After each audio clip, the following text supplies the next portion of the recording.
I've been driving the midnight shift for over a decade, crisscrossing the country in my 18-wheeler, and I pride myself on having seen it all.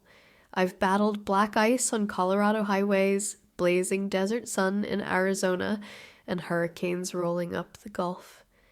But nothing, not all the trucking knowledge in the world, could have prepared me for what happened at the Loves off I-70 in Kansas last autumn. That night, I was dog-tired. I'd run out my driving clock and needed to stop for the night. The Loves looked like a godsend. Fluorescent lights beckoned across a sea of darkness, promising restrooms, coffee, and maybe even a halfway decent sandwich. There was something about the place, though. The lot was unusually deserted for that time of night. Usually truckers crammed together like sardines after midnight, vying for those last few spots. But tonight there were only a couple of other rigs parked wide apart, as if the drivers had intentionally created distance from each other. I pulled in, parked, and climbed down from my cab. The cold air stung my face. The overhead lights flickered once, twice, in a disconcerting rhythm.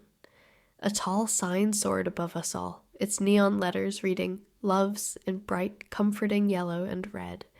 Yet the entire scene felt devoid of warmth. I told myself I was just overworked and spooked by the empty lot. I walked inside, searching for a coffee machine, or at least a bottle of water to douse my fatigue. Inside, the air carried a peculiar smell, sweet yet rotten, like someone had spilled syrup that had gone bad. There were no customers at the register, and the only employee in sight was a heavy-set man leaning on the counter with a newspaper. He glanced up when I came in, offered a weak smile, and resumed reading. Behind me, the automatic doors slid shut with a hiss. Immediately, a strange sensation crawled over my skin, like I was being watched by someone I couldn't see. I grabbed a coffee from the self-serve station, noting how stale it smelled.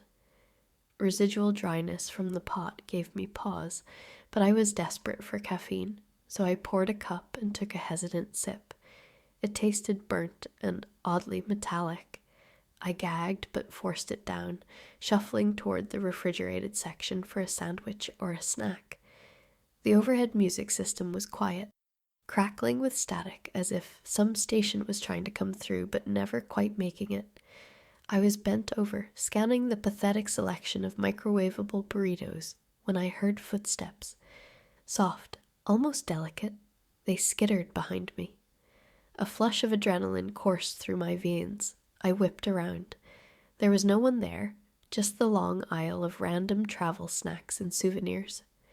My eyes darted around, searching the store for signs of another customer or staff member, but I saw only the heavy-set man at the counter, still staring at his newspaper. But his head. I noticed it was tilted slightly toward me, as though he was listening. That unsettled me more than I'd like to admit. I swallowed, my nerves on edge, and walked up the nearest aisle to head toward the restrooms. The lights overhead flickered and dimmed, then flared back to full brightness. The entire corridor of vending machines hummed louder, making my head pound. That's when I heard a whisper from the next aisle over. It sounded like a woman's voice, low but urgent, saying, "Don't go in there." I froze. My skin tightened, goosebumps rippling across my arms. All sorts of questions bombarded my mind. Where was she? Why was she whispering? Most importantly, don't go in where? I mustered my courage and tiptoed around the corner, but the aisle was empty. The hair on the back of my neck was standing straight up now, and that sweet, rotten smell seemed stronger. Clenching my jaw, I headed to the restroom anyway.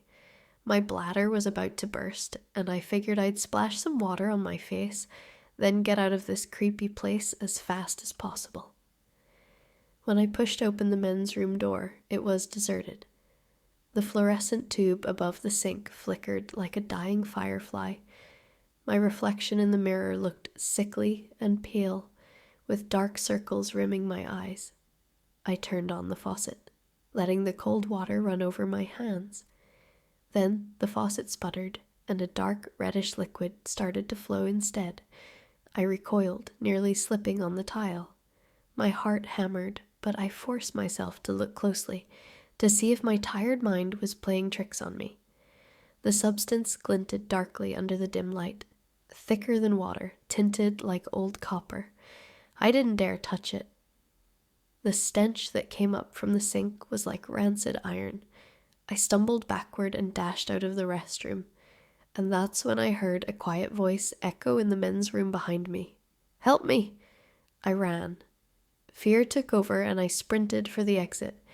In my panic, I nearly ran into the big man at the counter.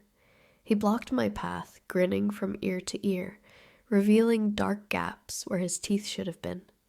Stammering, I tried to say something, but no words would come. He reached out and grabbed my shoulder with a grip like a vice. "You're not leaving yet," he rasped. His breath smelled of decay and coffee. "Not till we're done with you." Somehow I yanked free and bolted outside. The automatic doors tried to snap shut on me, but I forced them open. Then I realized my rig was gone. Not just moved, gone entirely. I stood there in disbelief, scanning the parking lot of empty spaces and a single battered pickup truck near the far corner. My entire rig had vanished without so much as a tire track. I fumbled in my pocket, hoping to find my phone, only to discover it missing. My mind raced. It had been in my truck, charging in its cradle. Now that the truck was nowhere to be seen, I was on my own. The towering love sign flickered ominously, the neon humming louder than any sign should. The night felt alive, pregnant with malevolence. Then I noticed movement by the battered pickup. A woman stood there, illuminated by the harsh floodlight above. She wore a stained t-shirt and jeans, her hair matted and hanging in her face. When she saw me, her eyes went wide with desperation. She motioned urgently, beckoning me to follow. I should have been wary, but her gestures seemed genuine, pleading. I ran toward her. The pavement felt soft and spongy under my feet, as though it might open up and swallow me at any moment. When I reached her side, her voice quivered with panic. "We can escape through the back roads if we hurry." That's how I got away. "Got away from what?" I asked, breathless. She clutched my arm. "This place. It's not a normal truck stop. We have to get away before it pulls us back in." I thought about my missing truck. The rotting smell, the weird employee. My instincts screamed to trust her, so we slipped into the pickup. The keys dangled from the ignition, as if beckoning us to drive. She cranked it, and it sputtered to life. We peeled out of the lot, the headlights cutting through the darkness. For a moment, I dared to hope. The building grew smaller in the rearview mirror, and the highway's exit ramp promised normalcy. But then the woman let out a gurgled cry, clutching her throat. Her eyes rolled back, and the pickup swerved. I grabbed the wheel, trying to steady it. Her body convulsed violently before going limp, mouth frothing with some black viscous fluid. Her skin turned pale as wax, and she mumbled something unintelligible. I realized, to my horror, that the sweet, rotten smell was emanating from her now. Somehow the darkness had followed us. I managed to guide the truck off the road, screeching to a halt on the narrow shoulder. My heart hammered as I reached over, trying to help her. Her eyes flew open, full of terror. It never lets you go. It's inside me," she whimpered. Before I could respond, her body jerked again, her spine arched, bones cracking. Then she collapsed, utterly still. The black fluid oozed from her parted lips, dribbling onto the seat. I yelled for help into the night, but no cars passed. We were alone, caught between miles of desolate highway and that infernal truck stop. When I tried to lift her, the black fluid stained my hands, burning my skin like acid. I let go with a cry, stumbling out of the pickup. My entire body was shaking. If I walked back to the Loves, I'd be walking into that nightmare again. But if I stayed here, alone, without a phone or a working vehicle, I'd be an easy target for whatever was hunting me.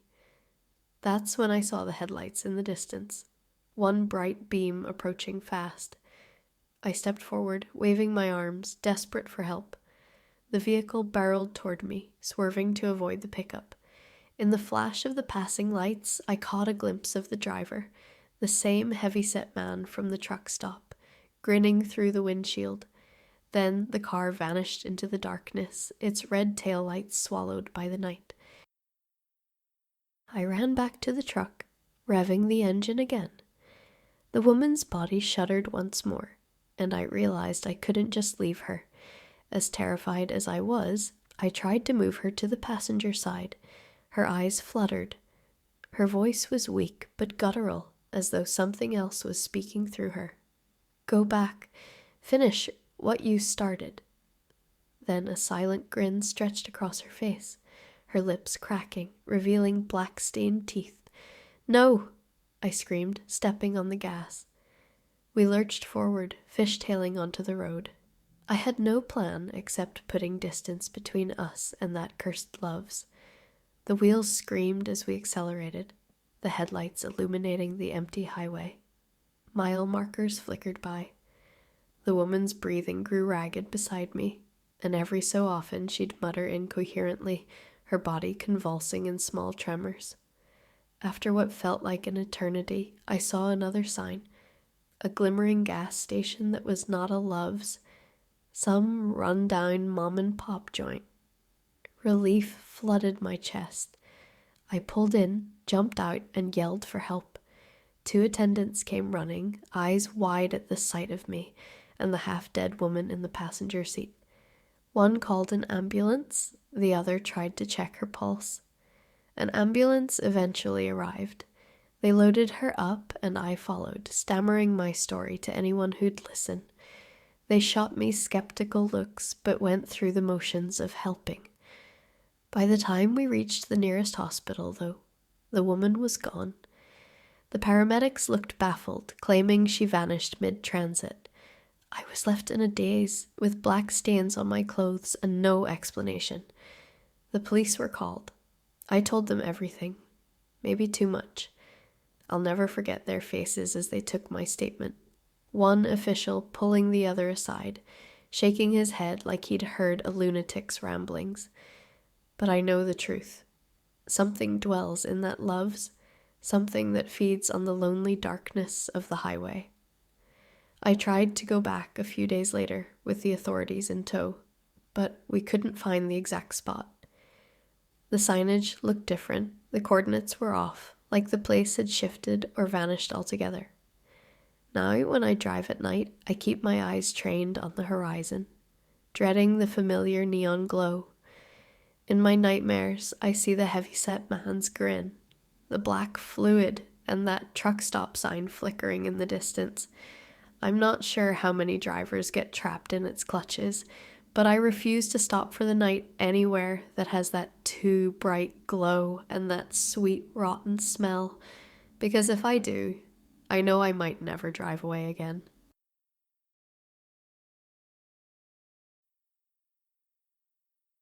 I'll never forget the night I decided to take a shower at the Love's off Highway 75 in Oklahoma. Truck drivers like me appreciate the clean facilities these places usually offer.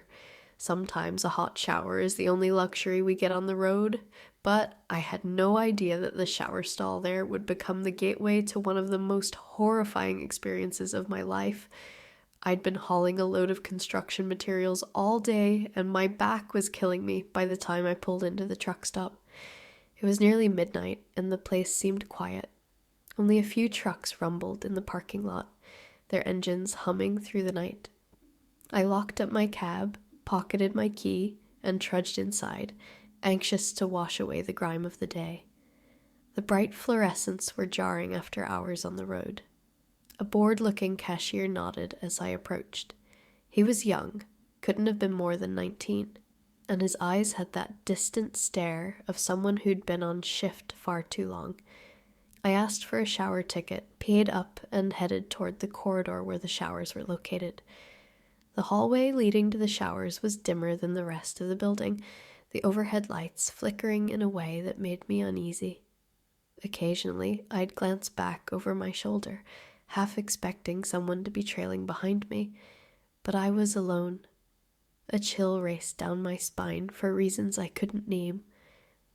Shower stall number 4 was mine. The door was a heavy, industrial-grade metal painted a dull gray, chipped around the edges. I slid the keycard into the slot, and the little light blinked green. Inside, the walls were painted cinder blocks, and I could hear the echo of dripping water, likely from a leaky faucet in one of the adjacent stalls. The air felt clammy, and a slight odor of mildew lingered, but that's not entirely unusual in 24-hour facilities. I undressed, hung my clothes on a peg, and stepped into the stall. The water was hot, mercifully so, steaming up the small space and momentarily washing away my fatigue. As I lathered up, my tension started to melt. There's nothing like a good hot shower after hours behind the wheel. My eyes closed. I let the water pound against my neck. Suddenly, a faint tapping on the tiles made me snap my eyes open. The sound was so soft, I thought I might have imagined it. I turned off the water and listened. The shower's hiss died away, leaving only the drip of water from the nozzle. Then I heard it again. Tap, tap, tap, like fingernails on porcelain. It seemed to come from the wall behind me. "Hello?" I called out. My voice echoed in the enclosed space. Maybe someone in the next stall? Sometimes you get weirdos in these places. The tapping stopped. Silence, except for my racing pulse in my ears. I gave a small shrug and turned the water back on, telling myself it was just the pipes, or that I was too tired and hearing things. Gradually, the tension eased, and I lost myself in the warm cascade once more. But just as I started to relax, the lights flickered. One overhead fluorescent went out with a loud pop, the bulb exploding in a shower of sparks. The stall plunged into half-darkness, lit only by the remaining bulb in the corner. I cursed under my breath because a power surge was the last thing I needed in a shower. Still, the water stayed hot, so I kept going, hoping they'd replace the bulb soon. That's when I heard a faint whisper. At first, I couldn't make out words, just a hushed, breathy sound, barely audible over the water. Then, between the random drip-drips, I heard a distinct syllable. "Please." My heart skipped. I froze, my body halfway turned toward the shower controls. The voice was so close it sounded like it was coming from inside my stall. Fear prickled through my limbs, and I spun around. The stall was empty but for the rising steam, nothing else. I tried to compose myself, but my fingers trembled as I reached to shut off the water. My mind was going a mile a minute. Someone messing with me, or maybe another trucker playing some sick joke. I'd heard horror stories about rest stop pranks, but this felt different. The voice had carried a note of anguish that got under my skin. Before I could get out, the shower head suddenly sputtered, only it wasn't water that trickled out. A thick, blackish liquid dribbled onto my shoulder. I jumped back with a shout, slapping at my skin in a panic. The substance smelled foul, like old sewage. I scurried away from the nozzle, stepping on the wet tile. "Hey!" I yelled, hoping someone would hear. My voice reverberated, but I heard no response from outside. Panic rose in my chest as the black ooze continued to dribble, the droplets splashing onto the floor. Then, just as quickly as it started, it stopped, reverting back to regular water. If the stench weren't still in my nostrils, I'd have doubted it happened at all. I turned off the shower, heart hammering. I grabbed my towel, drying myself off in record time. My mind was screaming to get out of that little stall, but I felt compelled to look into the drain. Droplets of the black sludge swirled away, leaving faint dark streaks on the porcelain. Just as I was about to step out, I heard a gentle knock on the locked door to the entire shower room. "Occupied," I called, forcing a calm tone. Usually that was enough to send people away, but the knocking persisted, steady and patient. Something about it set my teeth on edge. I quickly threw on my clothes, ignoring how my shirt stuck to my damp skin. The knocking grew louder. My mouth went dry as I fumbled with the lock. When I opened the door, bracing myself for a confrontation, there was no one there. The hallway was empty, just a flickering light at the far end. I stepped out, scanning left and right. A prickle crawled up my spine. I could still smell that rank odor in my hair, my skin. Goosebumps dotted my arms. Quickly, I headed for the main hallway, practically jogging. My mind screamed that something was wrong, and I needed to get the hell out of there. Just as I neared the front of the store, I spotted an employee pushing a mop bucket. She was older, with tired eyes and hair tied back in a frizzy bun. She barely looked at me as I passed, so I forced myself to stop. "Ma'am," I said, my voice still shaky. "Something's wrong with shower 4. Some kind of black stuff came out of the water, and someone was knocking." She paused. I saw a flicker of recognition, and maybe fear, in her eyes before she schooled her face into a neutral mask. "We'll send maintenance to check," she said quietly. Her gaze darted down the hallway toward the showers. You might want to go on your way." Her response threw me off. Typically, employees would offer an apology or a free shower credit. Instead, she was dismissive, almost pleading. I was about to say more when she turned and pushed her mop bucket toward the showers, head down, as though wishing she could become invisible. Feeling unnerved, I decided I'd had enough. I wanted to get back to my truck, lock the doors, and floor it out of that place. But as I walked back through the store, I spotted something that made my stomach twist. A little bulletin board near the restrooms, cluttered with local advertisements and missing persons flyers. My eyes landed on a flyer taped crookedly in the corner. It featured a young woman with wavy hair and a wide smile. The text read, "Missing since last month. Last seen at this location." Something about her face was disturbingly familiar, though I couldn't recall having met her. A jolt of dread went through me when I noticed someone had scrawled across the bottom of the page in red marker. "They took her in the showers." I glanced around, feeling like I was being watched. People passed by me, none paying attention. The cashier from earlier was now staring at his phone, oblivious to everything else. I hurried out the main entrance into the cool Oklahoma night. The hum of my rig's engine was a balm to my nerves as I approached, but my hand shook so badly I fumbled the key when I tried to unlock the door. Finally, I got in, slammed the door, and locked it. My plan was simple. Drive until I found a well-lit, crowded rest stop or a hotel.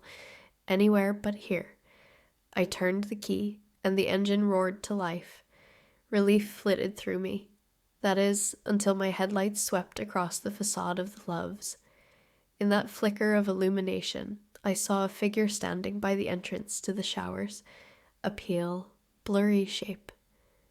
The second my headlights passed, it was gone, like a smudge on the night. I tore my eyes away, shifted into gear, and pulled out onto the highway. My hands were white-knuckled on the steering wheel. I told myself I was done with that place, that I'd call corporate in the morning. Yet a nagging thought wormed its way into my mind. Who or what was in that shower? About 10 miles down the road, I noticed a rancid odor inside the cab. I sniffed, hoping it was just my sweaty shirt or something I'd tracked in. But the smell grew stronger, the same sewage stench from the shower. I flipped on the dome light and nearly drove off the road when I saw the black, sludge-like streaks smeared across my forearm. I slammed on the brakes, veering onto the shoulder. My mind whirled. I thought I'd rinsed myself. Had it followed me? Desperate to wipe the stuff away, I grabbed a few paper towels from the console and tried to clean it off. The smear wouldn't budge, leaving my skin tingling with a cold sensation. My eyes stung with tears, fear, anger, confusion all mingling into a storm inside me. After a few frantic minutes, the black streaks faded, almost as if they seeped into my skin. My arm now looked normal, no sign of residue, yet the cold tingling remained, swirling beneath the surface of my flesh. Dread curled in my gut. I pressed the accelerator, wanting nothing more than to put distance between myself and that cursed place. Hours later, I pulled into a different truck stop, this one well lit, jammed with trucks idling in the lot. Shaken, I parked, turned off the engine, and leaned back in my seat. I didn't realize I'd dozed off until a frantic pounding on my window startled me awake. A fellow trucker stood outside, gesturing for me to lower the window. When I did, he said, "You okay, buddy?" "Been hearing you screaming." My throat felt raw, as though I really had been screaming. My clothes were soaked in cold sweat. I'm fine," I stammered, though I clearly wasn't. I thanked him for checking and told him I'd had a bad dream. He gave me a concerned look and backed away, leaving me trembling in my seat. That dream, if that's what it was, remained vivid in my mind. I was back in the Love's shower, the lights flickering overhead, and in the mirror's reflection was a figure behind me, a woman whose face was gaunt, eyes hollow, hair dripping water and black sludge in equal measure. She kept mouthing the same word over and over, "Help." In the following weeks, I tried to get that night out of my mind, but nightmares about the shower stalked my sleep. Sometimes I'd jerk awake with the phantom sensation of cold, slimy fingers tracing across my skin. I began avoiding Love's truck stops entirely, especially that one off Highway 75. About a month later, out of morbid curiosity, I searched online for any news of missing persons in that area. A few articles popped up referencing unsolved disappearances around the truck stop corridor. None gave any details about black sludge or phantom knocks, but in a local forum I found a thread of comments from people describing strange experiences in the showers, hearing voices, water running dark, seeing pale shapes behind the frosted glass. One user claimed they'd seen an apparition of a woman who vanished right in front of them. I logged out of that site more unsettled than ever. I'd wanted confirmation that I wasn't crazy, and while the stories validated some of my experiences, they also confirmed my worst fear. I wasn't alone. Whatever entity lurked in those showers had been there for a while, and it wasn't going away. To this day, I can't take a shower at a truck stop without feeling a prickling dread along my spine. I double-check the stalls, test the water, listen for any unusual sounds. When I pass that particular Love's on a Highway 75, I keep my eyes locked on the road, refusing to look at the sign or the building. I sometimes wonder if that missing woman's spirit lingers there, trapped and crying out for help. Or maybe there's something darker that preys on unsuspecting travelers, leaving behind nothing but a missing persons flyer on a bulletin board. Either way, I'll never forget the memory of that black water oozing from the shower head, or the whispered plea that echoed off the tile walls. One thing's for sure, if I see flickering lights and hear that soft tap tap tap ever again, I'll run and never look back. Because once you've heard the wraith in the shower stalls, you realize some nightmares don't stop when you wake up. They cling to you, following you down every lonely highway, until you wonder if maybe you left a piece of your own soul behind in the darkness. And maybe that place took more from me than just my peace of mind. All I know is, the next time I need a shower and see the Love's logo glowing in the night, I'll keep driving. No matter how tired I am. Because there are some things you just can't wash away.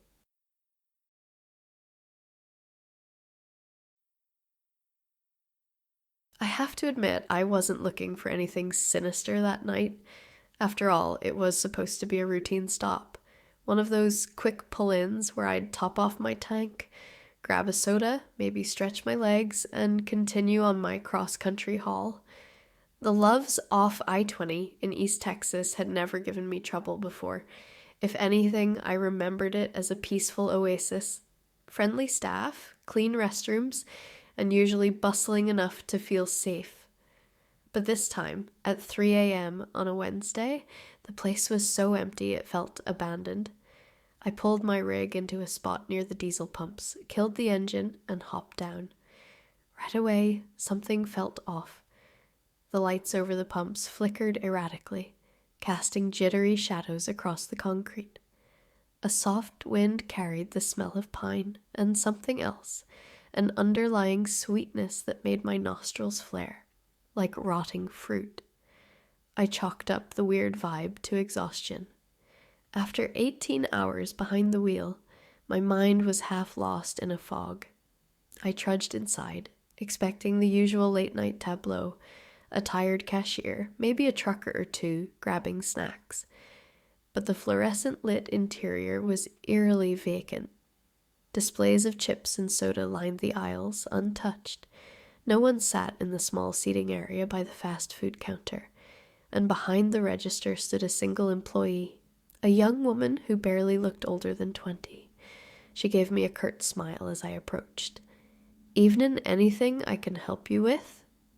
I tried to act normal, forcing a laugh. "Just need a top off and maybe some coffee. Long haul."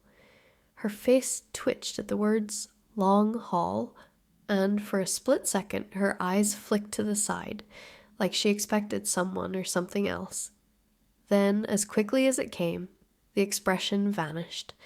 She cleared her throat. "Coffee's fresh, right over there." I thanked her and headed to the coffee station. While I poured a cup, she moved from behind the register toward the rear of the store. From the corner of my eye, I could see her looking over her shoulder, as though worried I might catch her doing something secret. She disappeared behind a door marked "Employees Only." I shook my head, trying to dismiss my unease. We all get jumpy during the graveyard shift. I grabbed a lid, paid for the coffee at the self-check kiosk, and left a few bucks on the counter for the fuel. As I slipped back outside, the quiet felt unnatural. The pumps beeped softly, beckoning me to swipe my card, and the wind rustled a newspaper across the lot. Otherwise, the world slept. I started fueling, the diesel pump humming away. My eyes drifted to the dark edges of the lot. A single fluorescent lamppost buzzed, its moth-eaten glow illuminating a couple of parked cars. One belonged to the young employee, presumably. The other was a battered old minivan that looked like it hadn't moved in weeks. Tires half flat, dusty windows. Even from where I stood, I could see something scrawled across the dusty windshield. "Leave."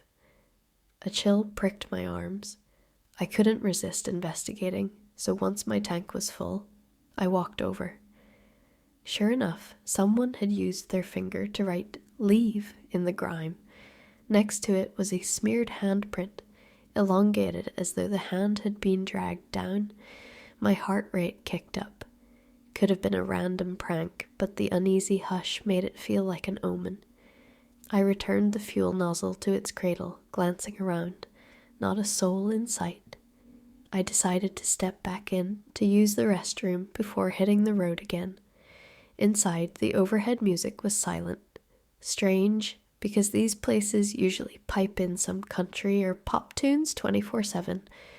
The same empty aisles greeted me, the hum of the cooling fridge behind me. I made my way toward the restrooms, eyes peeled for the young cashier. She was nowhere to be seen. The restroom hallway was dimmer, half the lights flickering. The men's room door was propped open with a yellow, wet floor sign. I stepped inside cautiously. The air smelled of cleaning supplies and mold. Water dripped from a faulty faucet into the sink. An echoing plink, plink, plink. I used the urinal quickly, my nerves on high alert. While washing my hands, I heard a faint melody. It was soft, almost imperceptible, like someone humming a lullaby. I froze, listening. The humming continued, echoing in the tiled corridor. My mind conjured up an image of the cashier, or maybe another customer, humming absent-mindedly. But something about that tune was off, the rhythm broken, like a lullaby played backward. I dried my hands on a paper towel, walked out, and turned toward the humming.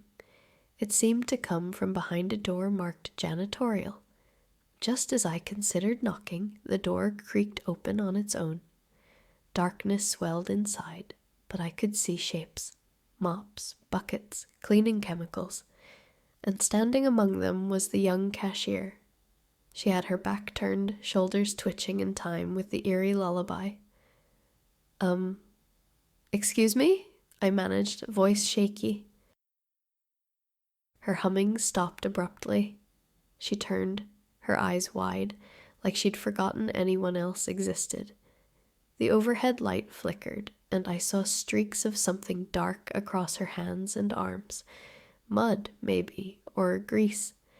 A second later, she flicked the overhead bulb in the janitorial closet, and the shadows vanished, revealing her arms clean after all. My tired eyes must have been playing tricks. Sorry, she said, forcing a smile too wide. I was just cleaning up. An uncomfortable silence stretched between us. My gut screamed at me to leave.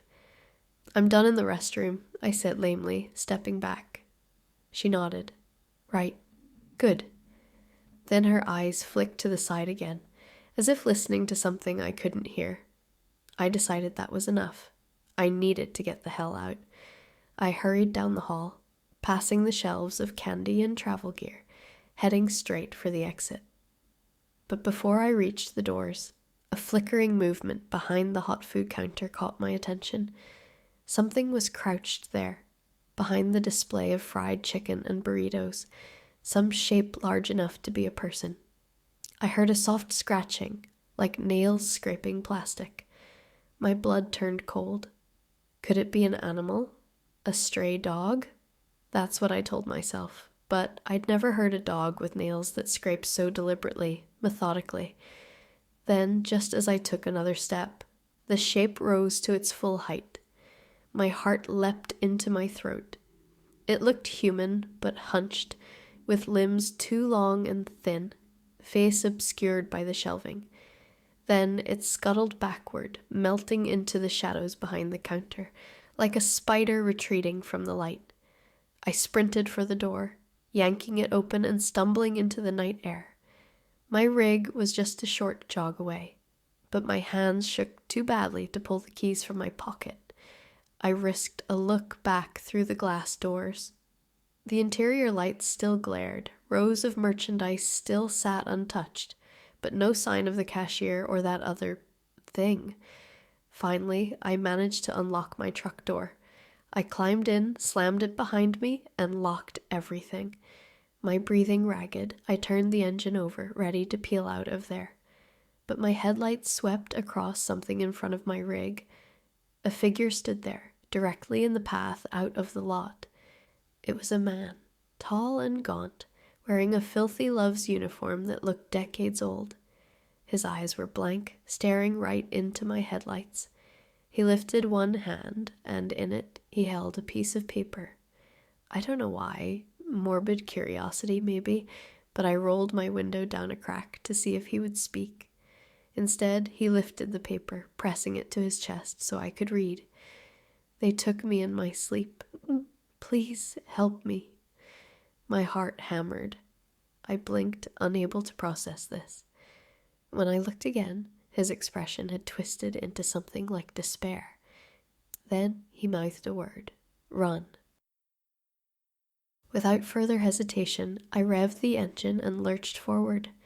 At first, I was terrified I'd hit him, but in that instant he vanished as though he were never there, like steam dissolving in the wind. My headlights illuminated only the empty asphalt stretching toward the exit. I plowed through, adrenaline surging, praying I wouldn't see anything else. I fled onto the interstate, the neon glow of the Love's sign shrinking in my mirrors. Despite the late hour, I pushed on for 2 more hours until I found a crowded rest area near the Louisiana border. I parked among the other rigs, letting the dull roar of engines calm me. I needed sleep, but I couldn't bring myself to climb into the bunk yet. My mind reeled with questions, images of flickering shadows, vacant eyes, and that scrawled message, "Leave." Eventually, exhaustion won out. I crawled into my sleeper berth, leaving my rig's overhead lights on for comfort. Sleep was fitful, plagued by nightmares of me, standing in that Love's hallway, hearing that lullaby and discovering door after door locked from the inside. Waking up felt like an escape from a drowning sea.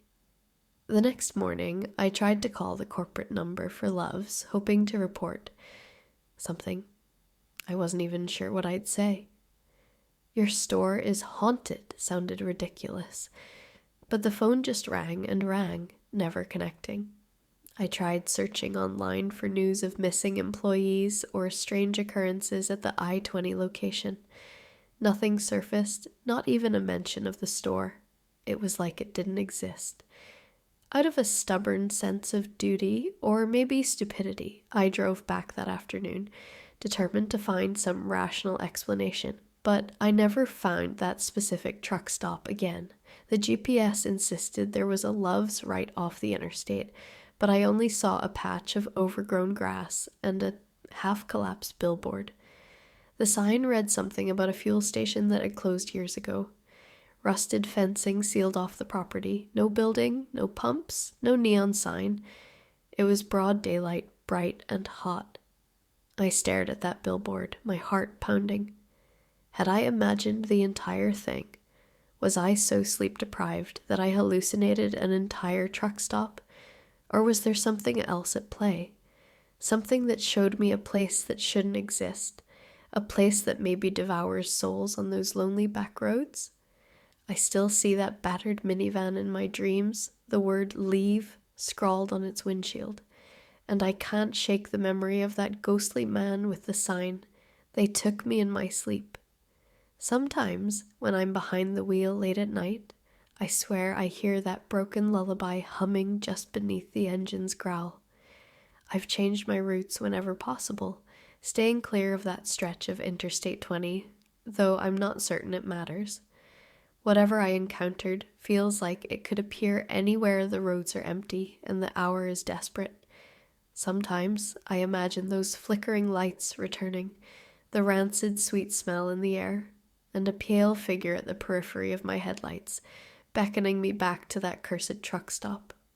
It might sound crazy, but I know what I saw. And I'll keep my rig moving when I pass through East Texas, night or day, because it's always the tired ones, the ones who can't fight back, who get lulled in. If you ever find yourself on a long, lonely stretch of highway, and you see a Love's that doesn't appear on any map, do yourself a favor. Keep on driving, don't stop, because once you hear that long-haul lullaby, it might already be too late to escape.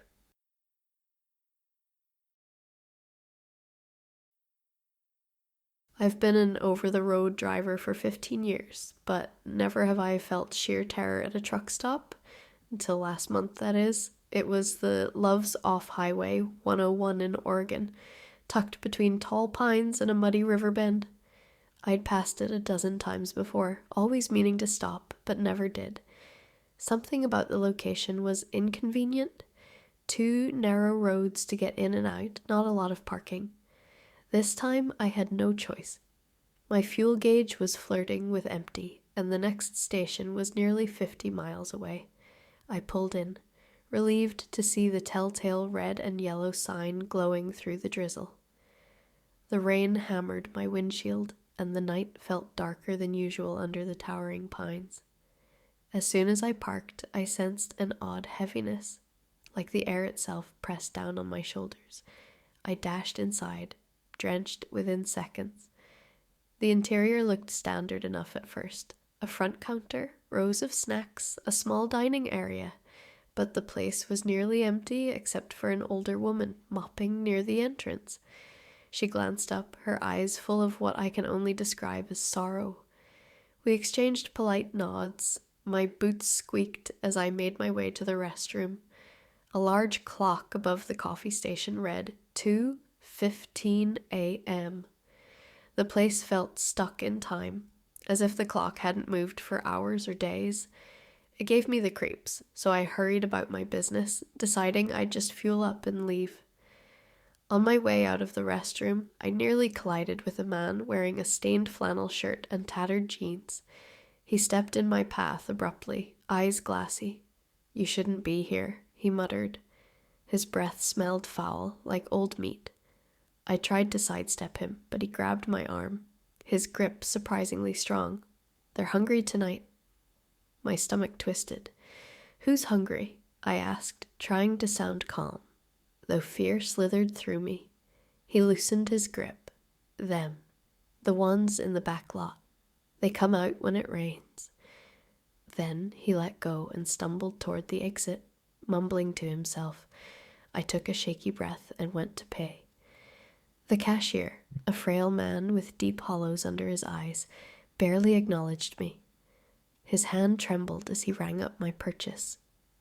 "You, passing through?" he asked, voice rough. "Yeah," I replied. "Just need fuel." He nodded, and for the briefest moment I saw a flash of worry in his expression.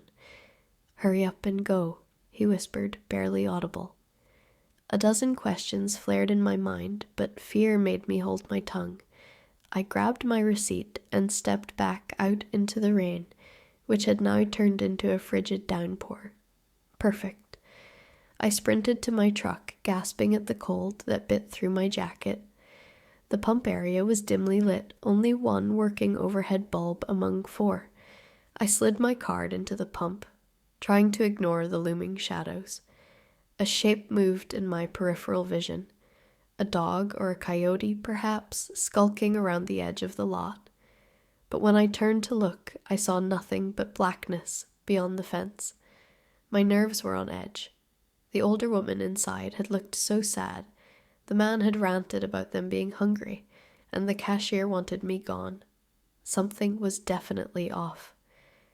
The tank was taking a while, so I paced, scanning the perimeter. Tall pines swayed in the storm, their branches creaking like old bones.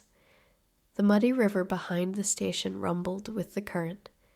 Between flashes of lightning, I glimpsed a wide expanse of empty truck parking spots, except for one rig parked at the far corner. Its windows were dark, no lights on. The trailer door was ajar, flapping slightly in the wind. A sudden shriek tore through the night, making me nearly drop the nozzle.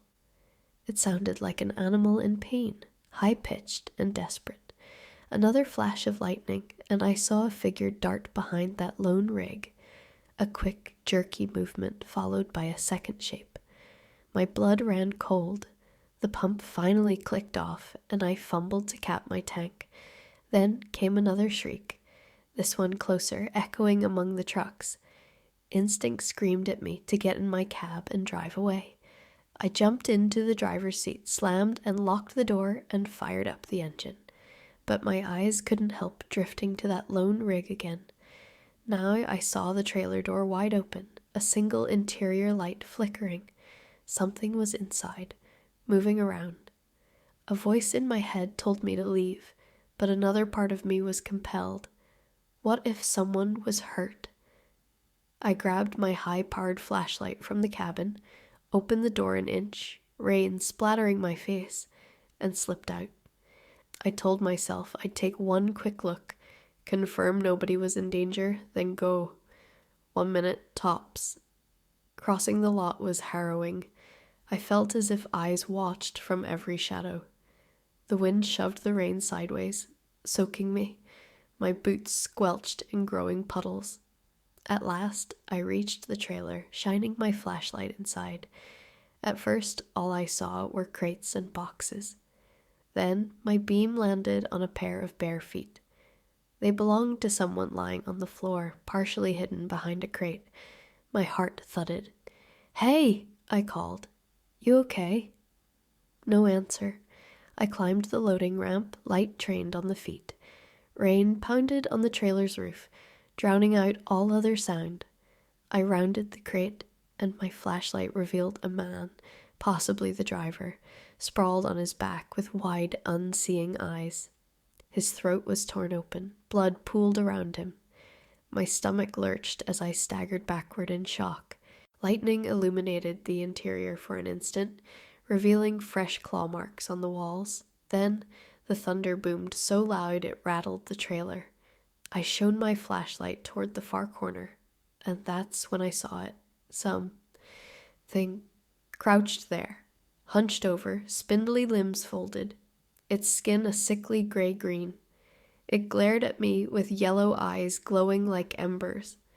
For a split second, we both froze in mutual surprise. Then it snarled, revealing a maw of needle-like teeth. My blood iced over. I screamed, stumbling for the exit. Behind me, I heard it crawl over the crates, talons scraping metal. Rain slapped my face as I half jumped, half fell out of the trailer, my flashlight tumbling from my hand. I scrambled across the lot, the creature's shrieks echoing behind me. My heart felt like it would burst out of my chest. Out of the corner of my eye, I saw movement among the parked cars and trucks, dark silhouettes darting in the rain, more than one. Another shriek answered the first, then another. A chorus of inhuman screams filled the air. "They're hungry tonight." The flannel man's words came back to me in a flood of terror. Somehow I reached my cab, tore the door open, and hurled myself inside. I locked it, slammed the key into the ignition, and gunned it. The truck roared to life, headlights cutting through the downpour. As I pulled away, I saw a flash in my side mirror, something large bounding across the lot, limbs contorted, eyes reflecting the glow of my brake lights. My chest tightened, and I stepped on the gas.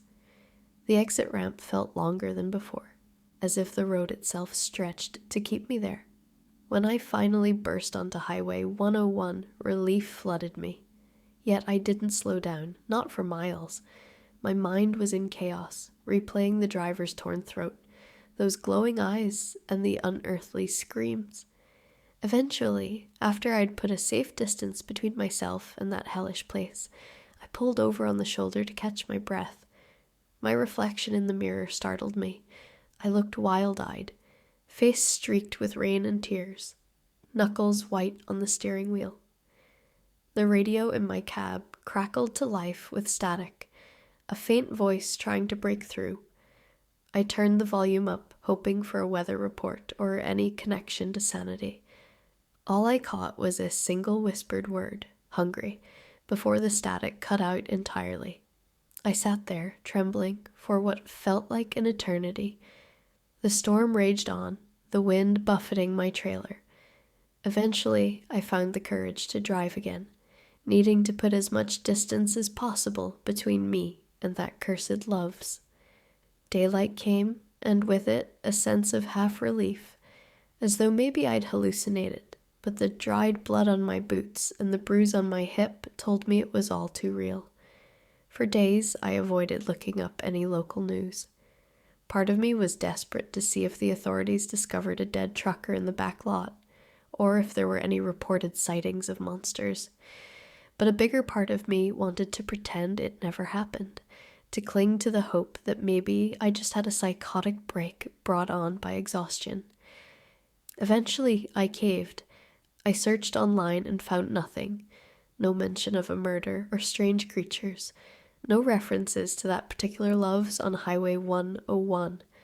I even tried calling the store directly, but the number went to a disconnected line. When I passed through the area a couple of weeks later, I forced my GPS to reroute away from that exit. Even then, I couldn't help glancing at the tree line, half expecting something to dash across the road. I'll never set foot there again, not if I can help it. My nightmares sometimes replay that moment. Those yellow eyes glaring, the shrieks filling my ears. In my dreams, I'm never fast enough to escape. And when I wake up, I can still feel their hunger clawing at the edges of my mind, as if it's only a matter of time before they find me again. Some truck stops are just ordinary places. Fuel, coffee, restrooms, and tired folks passing through. But every so often you run into a love's that's different. An outpost in the darkness, drawing you in with the promise of light and warmth, only to reveal the horror that lurks underneath. If you're lucky, you'll escape with your life. If not, well, let's just say I've seen enough to know that some highways lead straight to hell. And those creatures in Oregon, I know they're still there, waiting by the pines, feeding on anyone who wanders too far into the backlot on a rainy night. Because not everyone can outrun that blacktop hunger.